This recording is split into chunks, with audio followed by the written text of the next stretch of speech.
አያውቅም በታሪክም ማለት ነው። ስለዚህ በየትኛውም በፓርቲ ደረጃ ተደራጅተው ወይም ርዕዮተ ዓለም ይዘው ፓርቲዎች አካያዙ የገቡ መሳሪያ ያዙ ሰዎች ህዝብን ነፃ አውጥተው አያውቁም፣ ስልጣን ማስረክበው አያውቁም። አሁንም የምናየው እሱ ነው።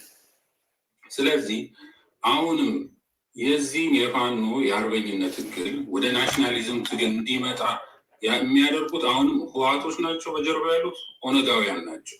ይህንን በደንብ ነው የምናውቀው እያንዳንዱን ነገር እነሱ ከሚያነሱት አንጻር ማለት ነው። እና አሁንም እኔም በሱ ይሄ ንጹህ ጥሩ ናሽናሊዝም ወይም ጥሩ ብሔርተኝነት ምናምን ብለውም ነገር የለም። ይሄ የምንከተለው ብሔርተኝነት የሚባለው ነገር በፍጹም ይሄ አሁን ያለው ትግል የአርበኝነት ትግል ነው። አርበኝነት ነው ነፃ የሚያወጣ። ይሄ የእኛ ታሪክ ነው፣ የተያያዘ ነው፣ ራሱ ባህላችንም ነው፣ በሃይማኖታችንም የሚገፋ አይደለም አርበኝነት።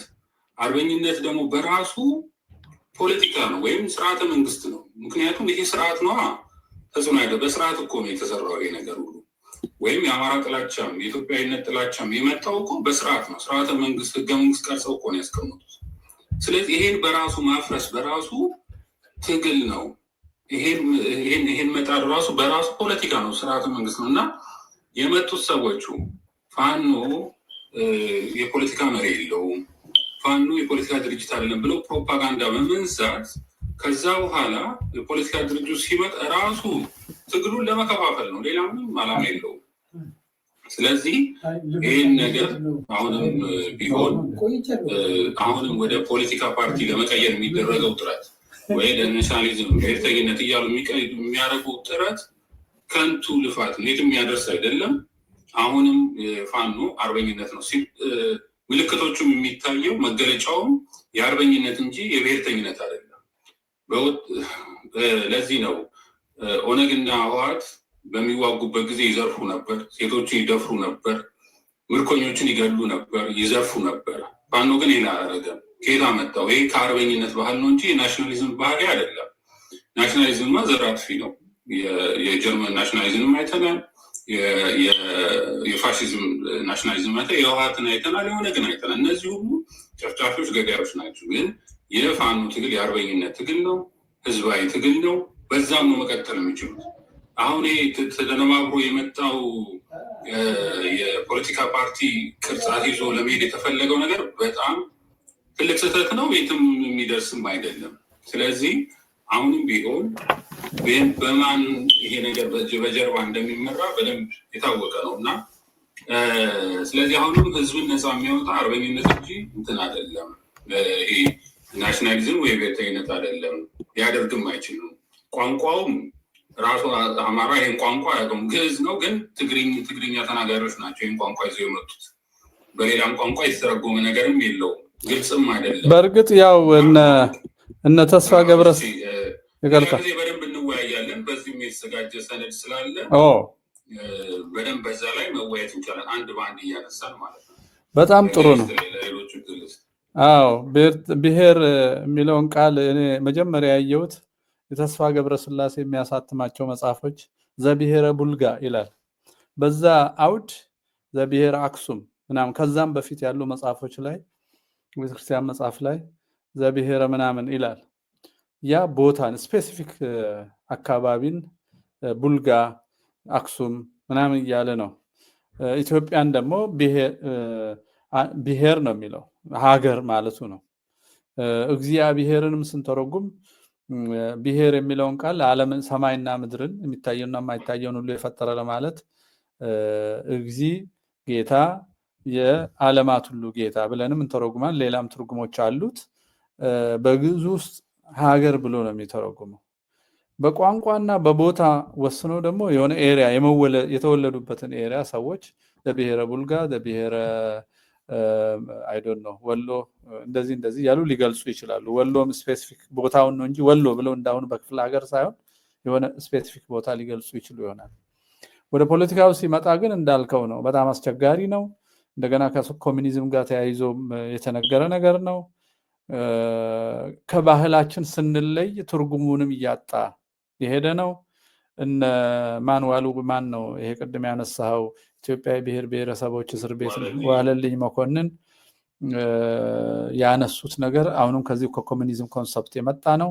ምክንያቱም ሶቪየት ህብረት የተለያዩ ሀገራት ስብስብ ነች። በዛ አውድ ብሔሮች ሊባሉ ሀገሮች ለማለት ይሆናል። ሶቪየት ህብረት የብዙ ሀገሮች መሰብሰብ ነው። ለኢትዮጵያ አይሰራም።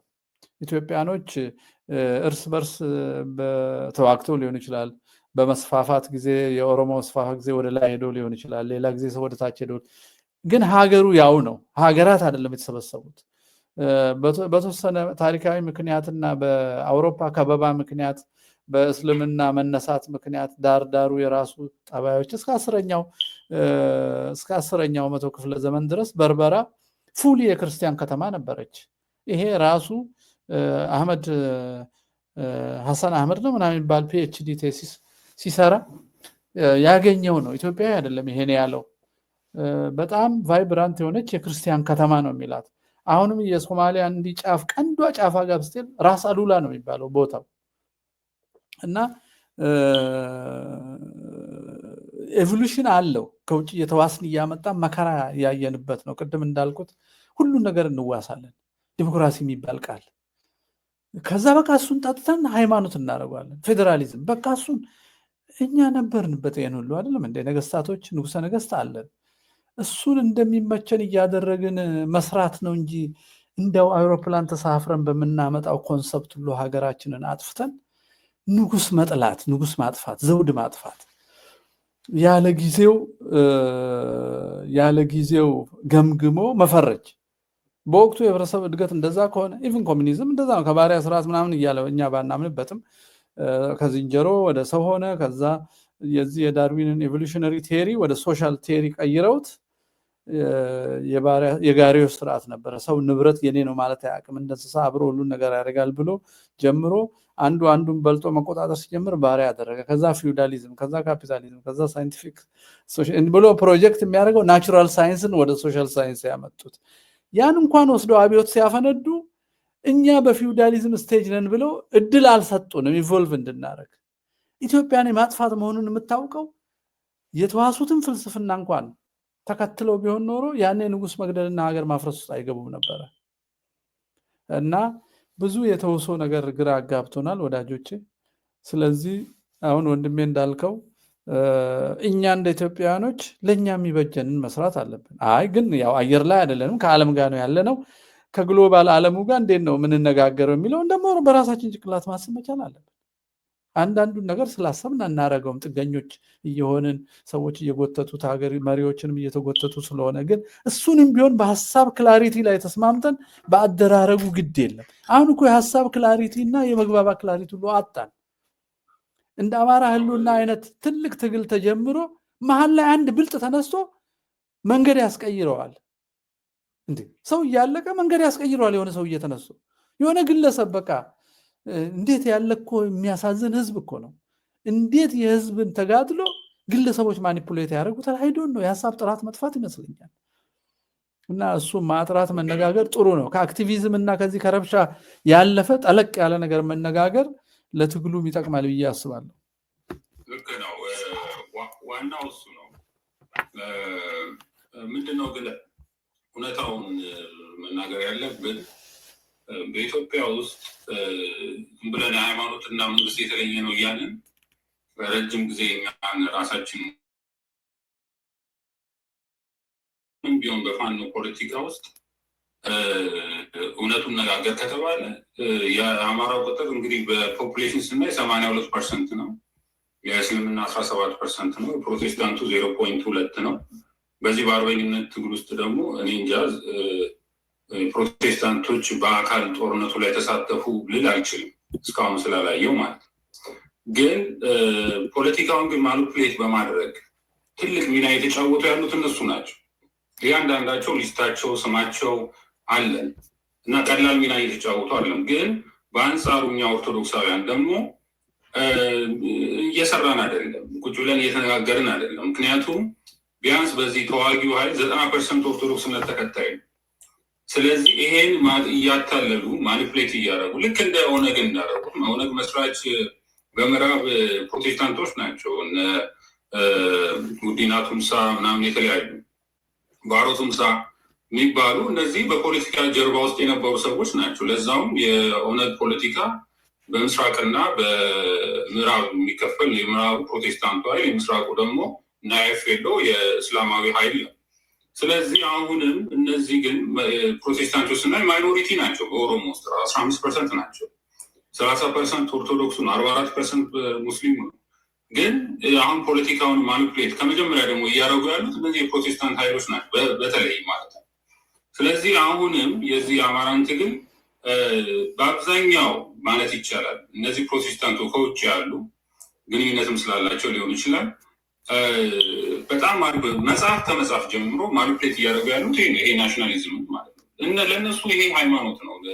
የፕሮቴስታንት ሃይማኖት የተስፋፋው ራሱ ናሽናሊዝም በማቀንቀን ብለው በግልጽ ኢኮኖሚስት አብይ እንደመጣ አይተውት ከሆነ አብይ እንደመጣ እዛ ላይ ጽፈዋል። በግራፍ አስቀምጠው እንዴት ፕሮቴስታንት ይሄ የናሽናሊዝም እንቅስቃሴ ከተጀመረ ጀምሮ እንዴት የፕሮቴስታንት ቁጥሩ እንዳደገ በደንብ ተናግሯል። ለዛም በጣም ስፔሲፊካሊ የምለው ይሄ የፕሮቴስታንቶችን ሃይማኖት አሁን እናቤ ስልጣን ያዙት እኮ ናሽናሊዝም እኮ ሌላ አይደለም። ምክንያቱም ናሽናሊዝም ካላቀነቀኑ ማይኖሪቲ ናቸው። ሃይማኖትና መንግስት የተለየ ነው እያሉ ኦርቶዶክሱ ማጆሪቲ ስለሆነ በፖለቲካ ውስጥ ሚና እንዳይኖረው ለማድረግ ነው ይሄን እየሰሩ ያሉ እና ግልጽ ሆነን ተነጋግረን ለዛ የሚበጀውን ነገር እኛ ካላመጣን በስተቀር እንደዚህ እየተሸፋፈነ የሚሄደው ነገር ለዛም ለፋኖችም አደጋ ነው። በተለይ ደግሞ በየትኛውም ደረጃ በየትኛውም ናሽናሊስቶች ዞሮ ዞሮ አርበኞቹን ያጠፏቸዋል። ይሄ ነው አሁን በናዚ አይተን ከሆነ ሂትለር መጨረሻ ያደረገው በዙሪያ ያሉትን በሙሉ ነው የፈጃቸው። ደርግን አይተን ከሆነ በሙሉ ያሉትን የተማሩትንና ጀነራሎችን በሙሉ ነው የፈጃቸው መፈንቅለ መንግስት ሊያደርጉት ቢሞከሩ ብሎ እና ይሄ የተለመደ ለስልጣን ናሽናሊስት አስተሳሰብ ያለው ሁሉም ጊዜ ለስልጣን የሚጓጓ ነው። መጨረሻ ላይም ራሱና ቤተሰቡን ብቻ የሚጠቅም ነው። ያየነው ይሄንን። ስለዚህ ፓትሪዮቲዝም ነው እኛ የሚያዋጣን። ታሪካችን የሚያሳየን ይሄ ነው። ፓትሪዮቲዝም ስርዓተ መንግስትን መጣል ይችላል። ስርዓተ መንግስትን የሚያቋቋሙም ህዝብ ነው። አየህ ለራሳቸው ሲሆን እኮ የሚሉት ለምሳሌ አሜሪካ ውስጥ ከ24 ዓመት በኋላ ነው ፖለቲካ ፓርቲ የመጣው። በኮንስቲቱሽናል ፖለቲካ ፓርቲ የሚባል ራሱ የለም፣ አይታወቅም። በነገራችን ላይ አይታወቅም። ፖለቲካ ፓርቲ በኋላ አይመጣም። አሁን ዛሬ የምናያቸው እና መንግስትን ለማቋቋም ህዝብ ነው ስርዓተ መንግስት የሚፈጥረው፣ ህገ መንግስት የሚያወጣው ህዝብ ነው እንጂ የፖለቲካ ፓርቲ አይደለም። አየህ አሁን እያካለሉ ያሉት የፋኖ ትግል በፓርቲ በፖለቲካ ፓርቲ መቀየር አለበት የሚሉት ከስልጣን ላለመውረድ ነው። ሌላ ምንም ነገር የለም። ወይም መልሰው ከእነዚህ ሰዎች ጋር ለመደራደር ነው። አቻ ለመሆን ነው እያሰሩ ያሉት። ከኦነግ ጋር ከህወሓት ጋር አቻ ሆኖ የመደራደር ነገር ነው እያወሩ ያሉት እንጂ ስርዓቱን አስወግዶ ሌላ ስርዓት አዲስ ስርዓት የማምጣት እንዳይመጣ ለማድረግ ነው እየተቀናሉ። አንድ ታሪክ ልናገርና ተረት ነው በዚህ እየሰሙ ከሆነ ለሁሉም ጥሩ ነው እና አንድ ሰው ወንዝ ሊሻገር ሲል እባብ ይመጣና አሻግረኝ ይለዋል። ከዛ በኋላ ያ ሰውዬ እሺ በምን ላሻግር፣ ምን ይዤ ነው ማሻገር ይለዋል። አይ እኔ ከጭንቅላት ልውጣና ልጠምጠም፣ ከዛ በኋላ አንተ ተሻገር፣ አብረን እንሻገራለን፣ ከላይ ሆኜ ልቀመጥ አለ። እሺ ያለና ሰውየው ከላይ አስቀመጠው እባቡንና ወንዙን ተሻገሩ። ከተሻገሩ በኋላ በል እንግዲህ አሁን ተሻግረሃል ውረድ ከጭንቅላቴ ላይ ሲለው አይ አልወርድም ተመችቶኛል አለ። ለዛው ባለው አንተ የበላኸውን በልቼ አንተ የጠጣውን ጠጥቼ እዚህ ብቀመጥ ይሻለኛል አለው። እንደ በኃይል እንዳይለው ሊነድፎ ሆነ። ከዛ ግራ ገባው ሰውዬ። ትንሽ አለፍ ብለው እንደሄደ ቀበሮ መጣችና እባክሽ ቀበሮ እንደዚህ ሆኛለሁ አላት። እባቡም አይ እሱ ፈቅዶ ነው ጭንቅላቱ ላይ አወጣኝ፣ ካወጣኝ ደግሞ አልወርድም ይላል። እሺ እኔ ልዳኛችሁ አለች ቀበሮዋ። እሺ ዳኝና ታሪኩን ሰምታለች። እንግዲህ ዳኝን ካላችሁ ሁለቱም ተስማሙ፣ ዳኝን አሉ። እንግዲህ ዳኝን ካላችሁ አንተም እባቡን ውረድ፣ ምክንያቱም በዳኝነት ለመስጠት ግዴታ ቀኝና ግራ ሆኖ ነው ትላለች። ከዛ ይስማሙና እባቡ ይወርዳል፣ ሰውየውም በቀኝ በግራ ይቆማል። ከዛ ሰውየው ሁኔታውን ሊያስረዳ ሊቀጥል ሲል ቀበሮዋ አያ ሰው ምን ትጠብቃለህ? እጅህ ከዘራው በእጅህ በለው እንጂ አለች። ለገብቷል እና ያ ሰውዬ በከዘራው እባቡን ገደለው። እና አሁን እያደረግን ያለ ነው ፋኖ በዚች በሳምንት ባልሞላው ውስጥ ጎንደርን መቆጣጠር ችሎ ባህር ዳር ገብቶ እንትን ደብረ ብርሃን ድረስ የመጣውን ኃይል መልሰ ፋኖ በፖለቲካ መደራጀት አለበት የፖለቲካ መሪ የለውም ብለህ በወሬ ነው ትጥቁን እያስፈታ ያሉት እና ምን ይጠብቃል? ኃይሉ ካለ መደራጀቱ ካለ ግዴታ የፖለቲካ ፓርቲ የሆነ መምጣት አለበት የሚለው ነገር ከየት የመጣ ነገር ነው? እና በወሬ ነው ይሄ እየሆነ ያለው እና ይሄን ደግሞ ወሬ የሚሰሩትን ሰዎች እነማን እንደሆነ ይታወቃሉ። እኛ ግን ይህን ነገር በደንብ እየተወያየን ማዳበር እንችላለን የሚል እውነት አለን። በጣም ጥሩ ወዳጄ፣ በጣም ጥሩ።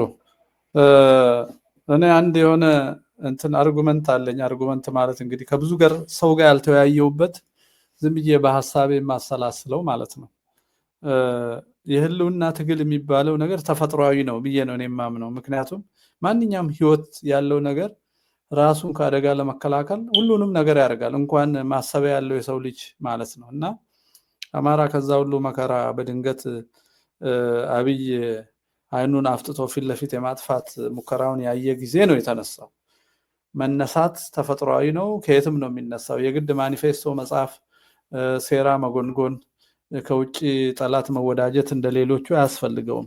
ተፈጥሮ ገፍቶት ያፋነነው ህዝብ ነው።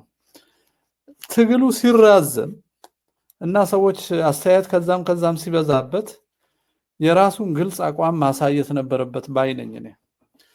እንደ አክቲቪስት እየወጡ በሚዲያ የተቆራረጠ ነገር ከማውራት ተዋጊዎቹ ቢዚ ናቸው። ግን ከዛ መሃል ደግሞ ያሉ ሰዎች ቁጭ ብለው የሱዳንን፣ የኤርትራን፣ የሶማሌን፣ የኢትዮጵያውያኖችን ልዩ ልዩ ብሔሮች ፍላጎት፣ ስጋት ምናምን ሁሉ ያገናዘበ የእውነት የማኒፑሌሽን አይደለም የእውነት አቅጣጫና ፍኖተ ካርታ ማሳየት ነበረባቸው ባይነኝ ነኝ። ያም ባለማድረጋቸው ቅድም ያልካቸው በውጭ ሀገር የሚኖሩ አንዳንድ ፕሮቴስታንት ሰዎች ይገርማል። ቅንጅት ውስጥ እኮ በዚህ መንገድ የተደራጁ ሰዎች ነበሩ። ሌላው ሰው ስለ ኢትዮጵያ ነው የሚደራጀው፣ እነሱ በሃይማኖታቸው ተገናኝተው ይደራጃሉ። ያለውን ኦፖርቹኒቲ ተጠቅመው ሁል ጊዜ ሃይጃክ ለማድረግ ይሰራሉ። እነዚህ ጽንፈኛ ሙስሊሞችም እንደዚህ ነው ጠባያቸው። ይገርማል። በአብዮቱ ጊዜም ይሄን አድርገዋል።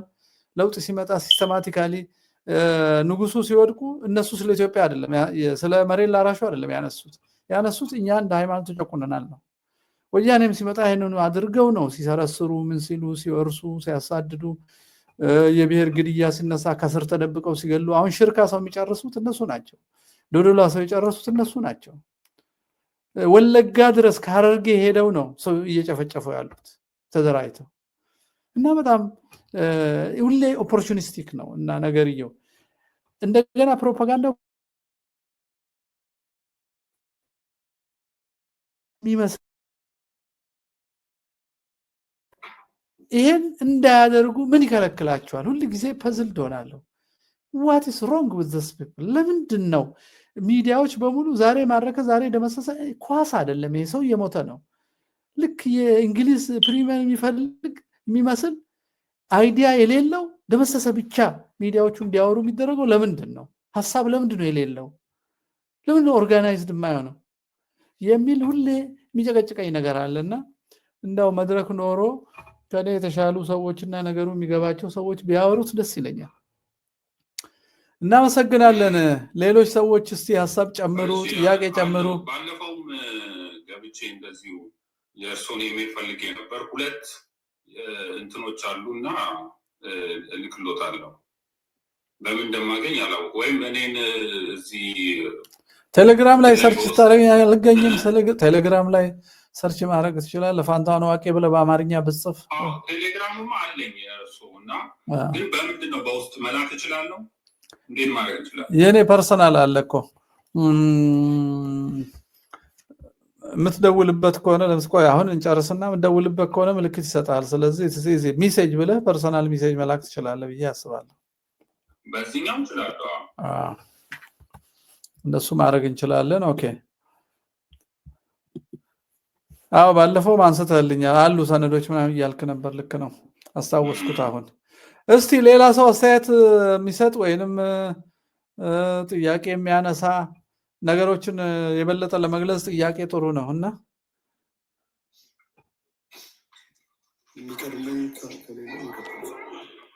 እሺ ቀጥል፣ አንተ ቀጥል፣ ችግር የለም። ኦኬ አይ ቲንክ ምን ላድርግ ይቀርመኛል መሰለኝ፣ እሱ ይቀርመኝና ቀጥላለሁ። እሺ ኦኬ ጎ ሄድ ቀጥል፣ ምን ችግር የለም፣ አዳምጣለሁ። ኦኬ ቴንክ ዩ ፋንታሁን ዋቄ፣ በጣም አመሰግናለሁ። በብዙ ሀሳቦች እስማማለሁ። በአንዳንድ ሀሳቦች ላይ ግን የራሱ የሆነ ሪዘርቬሽን አለ። የመጀመሪያው እኔ አሁን እየተደረገ ያለው ትግል ካልቸራሊ ኮምፒተንት የሆነ አፕሮች ሊከተል ይገባል ብዬ ነው ማለት። ኢትዮጵያ የምትባል ሀገር ትናንትና ድንገት የተፈጠረች ሀገር አይደለችም። የራሷ የሆነ ሂስቶሪካል ፕሬሲደንት ያላት ሀገር ናት እና ዛሬ ላለችበት የመጣችበት ፕሮሰስ ምን አይነት አስተዋጽኦ ነበረው፣ አሁን ላለው አይደንቲቲስ ደግሞ የነበረው የታሪክ ፍሎ ምን አይነት ሶሳይቲን እና ካልቸርን ፈጥሯል የሚለውን ነገር ማየት አለብን። የተፈጠረው ምንድን ነው? የዩሮፒያንን ሂስትሪ ስናይ ኢትዮጵያ የምትባል ሀገር ሲጀምር የዩሮፕ ጠፍጥፎ የሰሯት ውጤት አይደለችም። የራሷ የሆነ ሂስቶሪካል ፍሎ የነበራት ናት። ዓለም ላይ ስለ ኔሽን ስቴት ቲዮሪ ስናወራ ሲቪላይዜሽን ኔሽን እና ኔሽን ስቴት የምንላቸው አሉ። የኔሽን ስቴት ሀሳብ የመጣው ከፍሬንች ሪቮሉሽን በኋላ ነው ለመጀመሪያ ጊዜ እና የዌስትፋሊያ ትሪቲ ጋር ተያይዞ የመጡ ሀሳቦች ናቸው። የ18ኛ ክፍለ ዘመን ታሪኮች ናቸው። ኢትዮጵያ የምትባል ሀገር 5000 ዓመት ከዛ በኋላ ደግሞ አንዳንዶች ደግሞ አሳንስ 3000 ዓመት ታሪክ አለ። ምንድን ዓለም ላይ በጣም ሎንግ ስታንዲንግ የሆነ ሂስቶሪካል ፕሬሲደንት አላቸው ከሚባሉ ሀገሮች አንዷ ኢትዮጵያ ናት። ከነዚህ መሀል ቻይናን መጥቀስ እንችላለን፣ ራሽያን ማየት እንችላለን፣ ህንድን ማየት እንችላለን። የብዙ ጀኔሬሽን ታሪክ ያላት ከዛ በኋላ ደግሞ የራሱ የሆነ ሱፕር አይደንቲቲ የምንለው አይነት እንትን የተፈጠረበት ሀገር ናት ኢትዮጵያ። ስለዚህ እስቲ አሁን በዌስቶቹ እና እነዚህ ኢስት ላይ በምናገኛቸው ሀገሮች መካከል ያለውን ግሬቫንስ እንዲያው ራሽያን ለምሳሌ እንያት፣ ህንድን እኒ፣ ቻይናን እንያቸው። በእነዚህ ሀገሮች መካከል ትክክለኛ ግልጽ የሆነ ልዩነት ማየት እንችላለን። እስካሁን ድረስ መስማማት የማይችሉ ሀገሮች ናቸው። ምክንያቱም እነዚህ የዌስተርኖቹን የሲቪላይዜሽን ኔሽን የሚባለውን አሜን የኔሽን ስቴት የሚባለውን ቲዮሪ አይቀበሉትም። እኛ ሲቪላይዜሽን ስቴት ነን፣ የዘመናት የቆየ ታሪክ የዳበረ ባህልና ማንነት አለን ብሎ ያምናሉ። ዲሞክራሲ እናንተ በምትሉት መንገድ አይደለም ዲፋይን የሚደረገው። ካልቸራችን ራሳችንን የምንገልጽበት የራሳችን የሆነ ዌይ ኦፍ አይደንቲፊኬሽን፣ ከዛ በኋላ ደግሞ ኤክስፕላኔሽን አለን። ስለዚህ የእናንተ ቦክስ ውስጥ አንገባም ብሎም ያምናሉ። ኢትዮጵያ የምትባለውን ሀገር ደግሞ ወደኋላ ተመልሰን ስናያት ምንድነው የተፈጠረው ነው። እኛ የምናስበው እንዴት ነው፣ ዌስተርኖቹ እንዴት ነው የሚያስቡት ነው። በዌስተርኖቹ በፊሎሶፊካል በባዮሎጂካል እና ፖለቲካሊ በጣም ፕሮሚነንት ፊገር ተብሎ የሚጠቀሱ አሉ። ቻርልስ ዳርዊን በባዮሎጂካል እግዚአብሔርን ገደለ። ማርክስ መጣና ፖለቲካል እግዚአብሔርን ገደለ። ሲግመንድ ፍሮይድ መጥቶ ሳይኮሎጂካል እግዚአብሔርን ገደለ።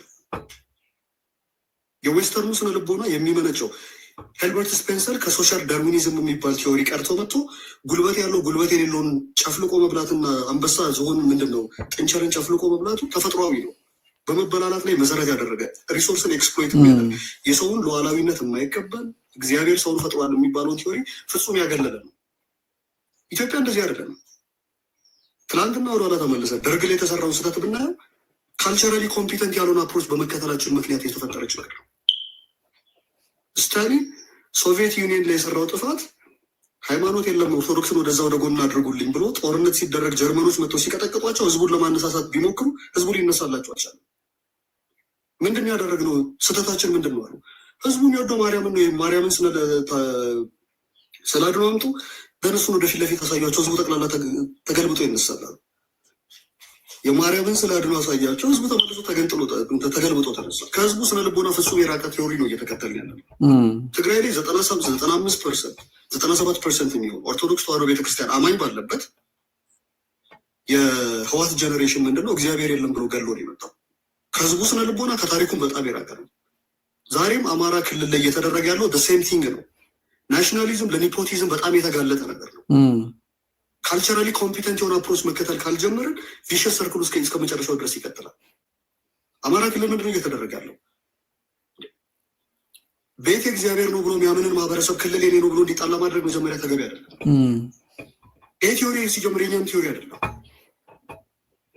አማራን ስታየው ሲዳማ ውስጥ ይኖራል፣ ጋምቤላ ውስጥ ይኖራል፣ ሀረር ውስጥ ይኖራል፣ ትግራይ ውስጥ፣ ሁሉም ቦታ በመላው ኢትዮጵያ አይደለም በዲያስፖራ ደረጃ እንኳን ከፍተኛ የሆነ ዲያስፖራ ቁጥር ያለውን ብቻ የአማራ ህዝብ ነው። በመላው ዓለም ላይ ተበትኖ የሚኖርን ህዝብ በሆነ አይነት ስፔስ ውስጥ ኮንፋይንድ አድርገን ለማስቀመጥ የምትሞክር ከሆነ ክላሪቲ ኦፍ ቶት የለም። በስነ ስርዓት አንደርስታንድ ያላደረግከውን ነገር ነው በቴክስፕሌን ለማድረግ እየሞከርክ ያለ። የናሽናሊዝም እሳቤ ከአማራ ስነ ልቦና ጋር አብሮ አይሄድም ብለን ስንናገር በጣም ሲሰድቡን ነበር ለረጅም ጊዜ። አማራነት ምን አይነት አይደንቲቲ ነው? ፕሪሞርዲያል አይደንቲቲ ነው ብሎ አማራነትን ኤክስፕሌን ለማድረግ የሚሞክር ሰው የአማራነትን አይደንቲቲ በስነ ስርዓት አንደርስታንድ ያላደረገ። ስለዚህ እኔ በመጀመሪያ ደረጃ የናሽናሊዝም እሳቤ ከአማራ ህዝብ ፋውንዴሽናል ፕሪንሲፕል ጋር አብሮ የሚሄዱ ጉዳይ ነው ወይ? ምንድን ነው የምናደርገው? አማራ ነኝ ብዬ ከሌሎቹ እለያለሁ ካልኩኝ ጎንደሬ ነኝ ብዬ ከጎጃሜ እለያለሁ ማለት ነው። ነገር ናሽናሊዝም ዳይሴክት በማድረግ ነው የሚያምነው። በብለድ ፒዩሪቲ ያምናል። ቀጥሎ እየመጣ ቀጥሎ በእኔ የጎጤ ሰው የኔ የአውራጃዬ ሰው ምናምን ወደሚባል አይነት እሳቤ ነው የሚመጣው። ዛሬ ላይ ትናንትና በነዘመነ መካከል እየተፈጠረ ያለውን ዲፍረንስ ያየ ሰው ግልጽ የሆነ ልዩነት እያመጣብን፣ ኮሌክቲቭ የሆነ አይደንቲቲ ሰልፍ ዲፌንስ ውስጥ ገብተናል ያለን ሰዎች የጎጃሜ የጎንደሬ ምናምን የሚባል አይነት ቲዮሪ እየመጣ ነው። ይሄ ቲዮሪ ቤዚክ የሆነ ፋውንዲንግ ፕሪንሲፕላችንን ስለሳትን ነው ዛሬ እዚህ ጉዳይ ላይ የደረሰው። የምንጣላበትም የምንጋጭበትም ጉዳይ ትክክለኛ መሰረቱን ለቁ እየተገደልን ያለ ነው በአይደንቲቲያችን ምክንያት ነው። አይደንቲቲው ደግሞ ምንን መሰረት ያደረገ ነው? ኢትዮጵያ ውስጥ ሱፕራ ኤትኒሲቲ የሚባል ነገር ተፈጥሯል። የሚነግሩን ምንድን ነው? አማራ የሚባል አለ፣ ኦሮሞ የሚባል አለ፣ ትግሬ የሚባል አለ ምናምን ብለው ከፋፍሎ ነው የሚነግሩ። ኢትዮጵያዊ የሚባል አይደንቲቲ ተፈጥሯል ኢትዮጵያ ውስጥ። አድዋ እሱም ማሳያ ነው። ኢቮልቭ ያደርጋል። ኤትኒሲቲ በባህሪው ኢቮልቭም ያደርጋል፣ ዲቮልቭም ያደርጋል። አማራነት ኢቮልቭ አድርጎ ኢትዮጵያዊነት የሚባልን አይደንቲቲ ፈጥሯል። የኢትዮጵያን ሂስትሪ ወደኋላ ተመልሰን ብናየው የኢትዮጵያ ኦርቶዶክስ ተዋሕዶ ቤተክርስቲያን አስተዋጽኦ ትልቅ ነው። በዌስተርኖቹ የካቶሊክና የፕሮቴስታንት እንደነበረው ማለት ነው። ቻይና ላይ ስንሄድ የኮንፊሽየስ እንደነበረው። ስለዚህ ወደኋላ ተመልሰን አንድ ሀገር ዩቪፒ የሚባል ነገር አለ፣ ዩኒክ ቫሉ ፕሪፖዚሽን። ኢትዮጵያ ከአሜሪካን የምትለይበት፣ አሜሪካን ከፈረንሳይ የሚለይበት፣ ፈረንሳይ ከጃፓን የሚለይበት ዩኒክ ቫሉ ፕሪፖዚሽን የሚባል አለ። አሜሪካኖች እንግሊዝን አይመስሉም፣ እንግሊዞች ጣሊያንን አይመስሉም። እኛ ኢትዮጵያንም ኢትዮጵያኖችን ነው መምሰል ያለብን። ይሄንን ደግሞ ለማየት ወደኋላ ተመልሰን ታሪካችንን በስነስርዓት አንደርስታንድ ማድረግ እና ሬትሮአክቲቭ እና ፕሮስፔክቲቭ የሚባል አፕሮች ወደኋላ ተመልሰን ታሪካችንን በደንብ ማጥናት፣ ከዛ በኋላ ደግሞ ወደፊት መዳረሻችን እንዴት ነው የሚሆነው የሚለውን ትንታኔ በደንብ ካልሰጠን ይሄ ፕሮብለም በስነስርዓት የሚቀጥል ጉዳይ ነው። አሁን የመጣብን ዳሜጅ እና ክራይሲስ ምን አሉ መመር ልክ ነው ያልኩት ኤግዛክትሊ። ምክንያቱም የኔ አርጉመንት ሁል ጊዜ ብሔራዊ ሊቃውንትን ሳናዳምጥ ሌላውን ብቻ ካደረግን እንሳሳታለን ነው። ውጭ የተማሩ ሰዎችም የዓለምን ነገር ያምጡ፣ ግሎባል ቪው እንዲኖረን። ሀገራችን አሁን እንዳልከው የረጅሙ ታሪክ መገለጫ የሆኑት ባህላዊ ሊቃውንቶቻችን ደግሞ ቁጭ ብለው ተሰምተው እነዛ ዓለም አቀፍ ዳይሜንሽን ይሰጡናል። እነዚህ ደግሞ ረጅሙን ታሪካችንን ጉዞ ያሳዩናል። አሁን ያለውን ኮንቴክስት እና ጂኦፖለቲካል ዳይናሚዝም ያገናዘበ አስተሳሰብ ራሳችን እንውለድ እንጂ በተውሶ መጠፋፋታችን አይቀርም። በተለይ ኤሊቱ ህዝቡ መንጋ እያደረገ እያስከተለ ስለሆነ ይሄ የኳስ ባህል የማትጫወተውን ኳስ ለሆነ ሰው ቲፎዞ ሆነ በህልምህም በእውንህም ስለዛ መዋተት እህል ውሃ የማይሆን ምንም የማይጠቅም ይሄ ነገር በፖለቲካም አለ። ላትሳተፍ ላትረዳ ግን ህዝቡን ኮንፊውዝ በማድረግ በመለፍለፍ ብዙ ጥፋት እየደረሰ ነው በትግሉ ላይ ማለት ነው። እና ለዛ ነው እንዳልከው ነው በራሳችን መሰረት ላይ መቆም አለብን ነው ኮንክሉዥኑ የሚመስለኝ። እና ዓለምን ደግሞ አንደርስታንድ በትክክል ማድረግ አለብን። እነዚህ ነገሮች ይዘን የምንሄድበት ጊዜ ያሳጣን ምንድነው? ራሳቸውን ማንገስ የሚፈልጉ ዝና መናኘት የሚፈልጉ እነዚህ ጥቂት መልካም ጸጋ ሊኖራቸው ይችላል፣ ግን ሰውን ሁሉ በስራቸው ማድረግ የሚፈልጉ ሳይኮሎጂዎች ሳይክ ያላቸው ሰዎች የብዙሃኑን ጸጋ ቀበሩት። አንደበትም ምንም ሆነው ጸጥ አረጉት የብዙሃኑን ጸጋ። ጥቂቶች ብዙሃኑን ባሪያ ያደረጉ በእውነት ያስተሳሰብ ባሪያና ያን ኦፕን እንዴት ነው የምንከፍተውና የሰው ሁሉ መልካም አስተሳሰብ ወደ አንድ መጥቶ ለሁላችንም ፍሬ የሚያፈራው እንዴት አድርገን ነው እነዚህ ከፊት ተቀምጠው ህዝቡን የሚዘጉ ሰዎች ማኔጅ የምናደርገው የሚለው አንድ ጥያቄ ነው የሚሆነው። አንዳንዶቹ እኮ ያዙሃል፣ ምን ማሰብ እንዳለብህ ሁሉ ሊያዙህ ይፈልጋሉ። ውይይት ሳይሆን ትእዛዝ ነው የሚሰጡ። እንደዚህ ካሰብክ አንተ የአማራ ህዝብ ጠላት ወይ ኦሮሞ ጠላት ነው ይላል። አንተ እኮ ያወራው ሐሳብ ነው፣ ግን ወደ ህዝብ ይቀይሩታል። ወደ ህዝብ ይቀይሩትና የትግራይ ጠላት ነው ይላል የሆነ ነገር ስትል፣ አንተ ያልከው ህዋትን ነው። ህዋትን ስትወቅስ የትግራይን ህዝብ ወቀስክ ይላል።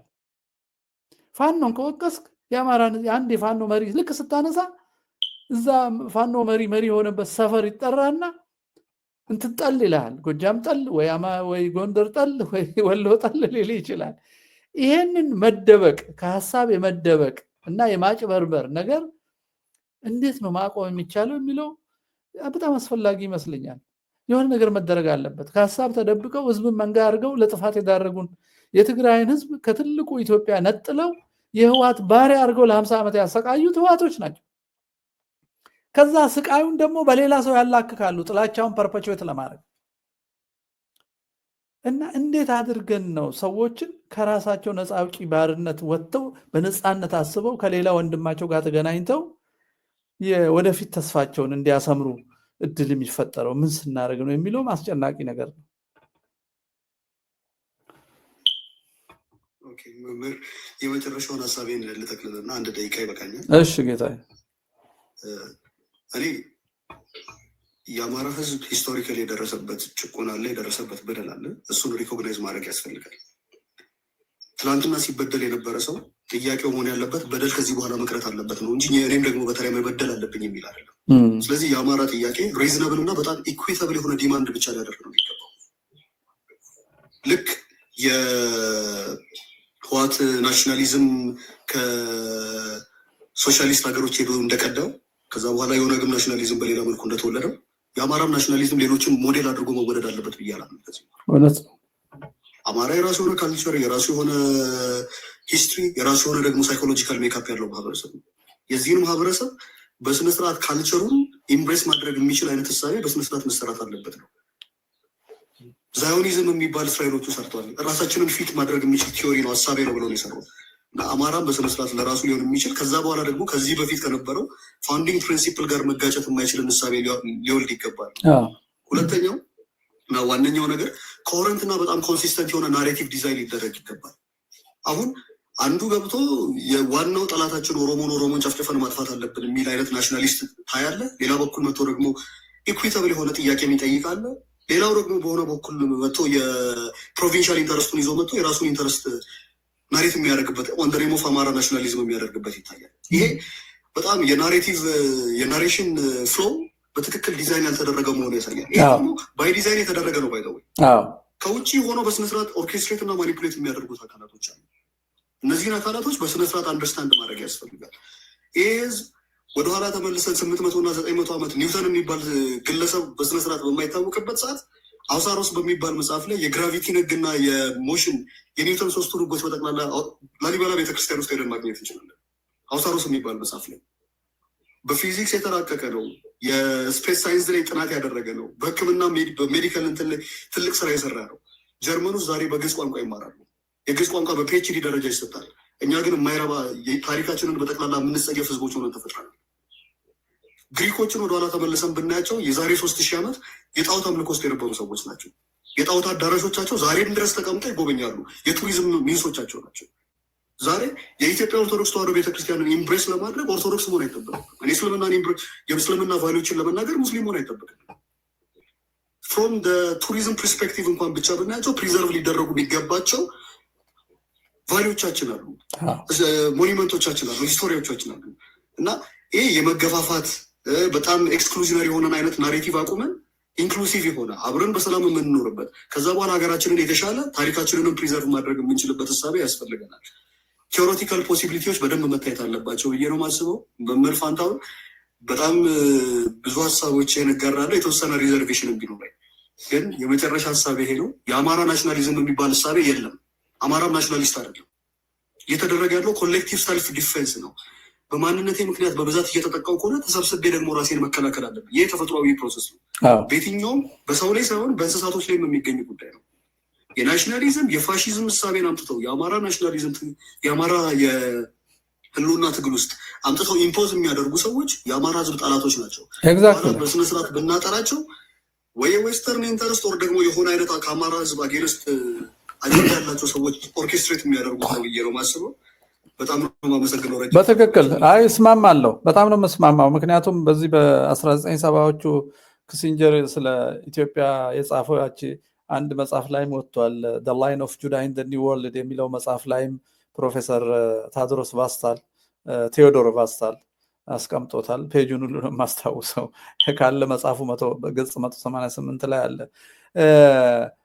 ፕሮጀክት ነበረው ዲስትሮይንግ ኪንግደምስ የሚባል የኢራኑ ሻህ ኃይለስላሴ ሌሎቹም የኖሩ ሀገራትን ታሪክ የማጥፋት የምዕራባውያን ፕሮጀክት ውስጥ ኢትዮጵያ ነበረች እና እዛ ላይ ምን ይላል እሱ ኢትዮጵያ አፍተር ኃይለስላሴ ኢትዮጵያ ከኃይለስላሴ በኋላ በጎሳና በሃይማኖት ተከፋፍላ መጥፋት አለባት፣ ከድንበሮቿም ሰላም መገኘት የለበትም ነው የሚለው እና ይሄንን ከሌሎቹ የነ ቻውቼስካ ከሌሎቹ መጽሐፎች ጋር ስታገናኘው ይሄ ኮንክሉዥን የኢትዮጵያ አንድነት ሰንሰለትን ኦርቶዶክስና አማራ ጋር እያይዘው ያዩት ይመስለኛል ምዕራባውያን እና እነዚህን ነፃ አውጪዎች ሲፈለፍሏቸውና ሲደግፏቸው ጀርመኖቹ የሚሆኑ እነዚህ የጸሎት ቤት የግንቢ ፍልፍሎች የሚሆኑ ምንም ሲፈለፍሏቸው አማራና ኦርቶዶክስን እንዲጠሉ አድርገው ነው የፈለፈሏቸው።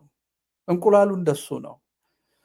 አሁን አንድ ነገር የሚቸግረኝ ሌላ ጊዜ እስቲ እናስብበትና ብንወያይ፣ ለምሳሌ አማራ የሚለውን ስም በሶስት አይነት ነው የሚጠቀሙበት ሰዎች። አንዱ ኦርቶዶክስን ለማጥፋት ነው የሚጠቀሙበት።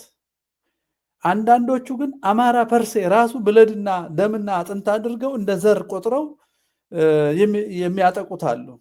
አሁን ደግሞ እና አብይና ሌሎቹ ኦነጎች ያመጡት ደግሞ ኩሽና ሴም የሚል ራሳቸው አይደለም ያመጡት። መሐመድ ሸምሰዲን ማገላማኖቲስ የሚባል ሰውዬ አይ ቲንክ ከግሪክ ክርስትና ወደ እስልምና የገባ ይመስለኛልና አቢሲኒያ ብሎ የቀድሞውን የኢትዮጵያን ታሪክ ለማጥፋት የኑቢያን ስልጣኔ ሌሎቹን እያነሳ የኦሮሞ ስልጣኔ ነው፣ አክሱምም የኦሮሞ ነው፣ የኩሽ ነው፣ ሴሞቹ መጥተው ነው የሰረቁት የሚል ናሬሽን አለው።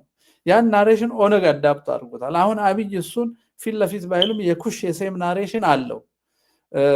አማራን ለማሳነስ አይ አፋርም ኩሽ ነው፣ እንትናም ኩሽ ነው፣ ቅማንትም ኩሽ ነው፣ አገውም ኩሽ ነው፣ ስለዚህ አማራ የሚባል የለም፣ እዚህ መንዝ 120 ሺህ በቃል እስከ ማለት የደረሱ ሰዎች ናቸው። ልክ ሬድ ኢንዲያንስን ጨርሰው ዙ ውስጥ እንዳስቀመጡት አማራን ጨርሰው መንዝ ሊያስቀምጡት የሚፈልጉ በጣም አሳፋሪ አይዲዮሎጂ ነው የሚያራምዱት። እና አሁን እኔ ይቸግረኛል ብዬ ይህንን ረጅም ነገር የተናገርኩት አማራ ራሱን ዲፌንድ ለማድረግ አማራ የሚለውን ቃል ሲጠቀም አማራ ብለው ስላጠቁት ነው። ናቹራሊ ተገፍቶ ነው ይሄን የሚያደርገው። ያን ያህል ጉዳዩ አልነበረም። ምክንያቱም ሐረርጌ ስትል አማራ ማለት የተጠመቀ ሰው ሁሉ አማራ ነው የሚባለው። ሶማሌ ከተጠመቀ አማራ ሆነ ነው የሚባለው። በኦሮምኛ አንድ ሙስሊም ኦሮሞ ከተጠመቀ አማራዊ ነው የሚባለው። እኔ አለማ ዩኒቨርሲቲ ስማር ከጎንደር የመጣ ሙስሊም እኔ ሙስሊም አማራ ክልል እንዳለ አላቅም። አማራ ማን ነው እስላም ለመሆን ኦሮሞ መሆን ያለብህ ይመስለኛል። ኦሮሞ የሚባል ቃል አናቅም፣ ያን ጊዜ ናቹራሊ አናውቅም። የሐረርን ሰው ቆቱ እንላለን፣ የቦረናን ቦረና እንላለን፣ ጉጂን ጉጂ እንላለን፣ ሸዋን ሰላሌ እንለዋለን። ኦሮሞ የሚባል የኮመን ስም በጣም በቅርብ ነው ኢንትሮዲውስ የተደረገው በካድሬዎች በጭቅጭቅ ማለት ነው። ያን ዩኒቲ ለመፍጠርና አይደንቲቲ ለመስራት ነበር የተፈጠረው። ዞሮ ዞሮ ይሄ ከጎንደር የመጣው ልጅ ስሙ አብዱልቃድር ነው። በህይወት ካለ ይሰማኛል። አብረን ነው የተማርነው እና አብዱልቃድር እነዚህ ጫት የሚገዙ ልጆች ከግቢ ወጥተው ጫት ሊገዙ ሲሄዱ አብሮ ይሄዳል። እኔም አብሬያቸው ይቻለሁ። እና ጫት የምትሸጠዋ ሴት ሙስሊም ሴት ነች። በአሁኑ አጠራር ኦሮምኛ ስለምትናገር ኦሮሞ ነች ማለት ነው። ቆቶ አንላትም ማለት ነው። ልጁ የሆነ ነገር እያወራ ከኛ ጋር ወላሂ አለ። ቀና አለች ማለት ነው። በአማርኛ እያወራ ወላሂ የሚል ሰው አለ ወይ ነው ያለችው። አይ እሱ እኮ እስላም ነው አልኛ። እስቲ የእስላም አፍ ተናገር አለችው። እኔ አረብኛ መስሎኝ ነበረ። የእስላም አፍ የምትለው ምን ያህል ጀነራላይዝ እንዳደረግን በእኛ ባደግንበት የእስላም አፍ ያለችው ኦሮምኛን ነው። አየ አሁን ኤሊቶች ናቸው ይሄን ሁሉ ሪዲፋይን አድርገው ቡድን ፈጥረው ሰውን ለማጠፋፋት የሚሰሩት እንጂ በየአካባቢያችን አማራ ስንል ምን ማለት እንደሆነ ትርጉሙ የተለየ ነው። ክርስቲያን ማለት ነው በእኛ። አሁን ግን አማራ ዘር ሆኖ ዘር ያደረጉ ሰዎች ሲገሉት፣ ሲያጠፉት፣ ርስቱን ሲቀሙት፣ ሲያሳድዱ፣ ሲያደህዩት፣ ሲያመክኑት፣ ታሪኩን ሲያጠለሹ፣ ወንጀሎችን ሁሉ ለሱ ኃላፊነት ሲሰጡት፣ ሐውልት በየቦታ ሲሰሩ አማራ አይደለሁም ማለት አትችልም። ምክንያቱም ተብለህ ተገለህበታልና ነው። አሁን ጭንቄን አሁን ነው የምናገረው።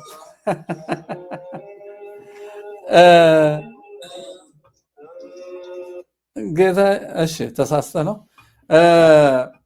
አሁን የምናገረው። መጨረሻ ላይ ያልካትን እንዴት እንዳው ፕራክቲካሊ እንዴት ነው የምታስቸግረን እያልኩ ነበር። አማራ ናቹራሊ ሪአክት አደረገ ለአማራነትን እንደ ኮንሰፕት ማጥፋት ሳይሆን ራሱን ያን ሀሳብ የተሸከመን የሰው ልጅ ማጥፋት ስለሆነ የተጀመረው። ኮንሰፕቱን በእውቀት አልተከራከሩትም። እሴቱን በትምህርት አይደለም እሴቱን ለመተካት በአካል ነው ሊያጠፉት የተነሱት። ለዚህ ነው አማራ ሆኖ የመጣው ብዬ ነው የማምነው። እና ግን ምን ይቸግረኛል መሰለ፣ ኮንሶ ለምሳሌ 35,000 ቤት አቃጥለው ያሳድዱታል። ለምን እንደው ታውቃለህ? ባንዲራ ይወዳል፣ ኢትዮጵያዊ ነው፣ በኢትዮጵያ ረጅም ታሪክ ያምናል። ጋሞን ያሳድዱታል፣ ጉራጌን ያሳድዱታል። ቤንች 75% ኦርቶዶክስ ነው፣ ስልጣን 100% ፕሮቴስታንት ብቻ እንዲይዝ አድርገውታል እነ አብይ። አሁን የደቡብ ምዕራብ ኢትዮጵያ ብለው የፈጠሩት ለብቻ ነው፣ ለብቻ ሊያጠቁት ነው። ከሌሎቹ ለይተው ከደቡብ ህዝቦች ልክ ሲዳማን ለይቶ አሁን መሬት እየቀሙት ነው። ይሄኛው የኦነጉ ክንፍ ማለት ነው። ከደቡብ ህዝብ ለይተው ለብቻ አቆሙና መሬቱን፣ ከተማውን፣ ሀብቱን እየቀሙት ነው። ኢንቨስትመንቱን፣ ኤቭሪቲንግ። አሁን የሚቸግረኝ ምንድን ነው? ልክ አማራን ኮንሴፕቹዋላይዝ አድርጌ ትግሉንም ይዤ ሲሄድ ቅድም ያልነውን አርጉመንት ሁሉ ጨርሰን ማለት ነው። ናሽናሊዝም ነው ወይስ አርበኝነት ነው ወይስ ሃይማኖት ነው ወይ የሚለውን ጨርሰን አንድ ቦታ አርፈን ትግሉን ስንጀምር እነዛ የአማራ እሴት ባለቤት የሆኑ ግን አማርኛ የማይናገሩ በሰብአዊነት፣ በፍትህ፣ በኢትዮጵያዊነታቸው የሚያምኑ አማራን ለማጥፋት የሚፈልጉ ሰዎች እያጠፏቸው ያሉ እነሱን ሰዎች ኢንክሉድ የሚያደርግ ላንጉዌጅ እና አስተሳሰብ እንዴት ኮሚኒኬት እናደርግ የሚል ነው አንዱ ማለት ልንጨነቅበት ይገባል ብዬ የማስበው። እንዴት አድርገን ነው የአማራ ህልውና ትግል ሌላ ህልውና አደጋ ያላቸው ግን አማርኛ የማይናገሩ በእሴቶቹ በሙሉ የሚስማሙ መውጫ ያጡ ሰዎች ሁሉ ኢቭን ኦሮሞ ሆኖ የአማራ እሴት ያለው ለእውነት የቆመ ለፍትህ የቆመ ለሰብአዊ ክብር የቆመ ሰው ሁሉ ይህን ትግል እንደግፍ ምን አይነት ቋንቋ ነው የምንጠቀመው ስንናገር? ተርሚኖሎጂያችን ብሔርተኝነት ምናምን ስል ነው የሚጨንቀኝ። ድንግጥ ነው የምለው፣ ምክንያቱም ኤክስክሉሲቭ ነው የወያኔና የኦነግ አይነት ከሆነ። ስለዚህ ምን አይነት ቋንቋ እንምረጥ? ምን አይነት ተርሚኖሎጂ እንጠቀም ኢንክሉድ ለማድረግ እና ጠላቶቻችንን አይዞሌት አድርገን ለብቻ ለማቆም ኤሊቱ ያመጣውን የትግራይን ህዝብ ኢንክሉድ ለማድረግ ምን እናርግ? ኦልሬዲ 30 ዓመት ብሬኖች የሆነውን ህዝብ ምን እናርገው? አየው፣ በደንብ አልተጨነቅንበትም። እንዳልከው ጠላቶቻችን እንደዛ ሰው እንድናርቅ ነው የሚሰሩ። እንጂዋር እኮ ብሏል። አብን የተቋቋመ ጊዜ የተናገረው ንግግር ነው። አብን ተቋቁሞ አናውንስ የተደረገ ጊዜ አሁን ኦሮሞ አሸነፈ፣ አማራን ከኢትዮጵያዊነት አስወጥቶ አማራ ነኝ አስባለው አለ። ለፕሮጀክቱ ይመቸዋል ማለት ነው። አየ፣ ኦሮሞ የሚባለውን የኦሮሞ ቋንቋ የሚናገረውንና ወያኔ የከለለለትን ቦታ ያለውን ህዝብ እሴቱን ጨፍልቆ የኦነግ እሴት ለማድረግ የአማራ ለብቻ መቆም አስፈላጊ ነው። እንደዛ ያን እድል ላለመስጠት ምን አይነት ቋንቋ እንጠቀም? እንዴት እናስብ? እንዴት እንጻፍ? ትግላችንን እንዴት አድርገን ከሚጠሉን ኤሊቶች እጅ እንውሰድ የሚለውን እንዳው ሰዎች ቢወያዩበት ደስ ይለኛል። ዛሬም ባይሆን በጣም ረጅም ጊዜ ስለቆየም ማለት ነው። ብዙ ብለናል። እንግዲህ ይሄን ለፍሬ ያድርገው፣ የሚጠቅም ያድርገው። ሌላ ጊዜ እንገናኛለን። እግዚአብሔር ይስጥልኝ።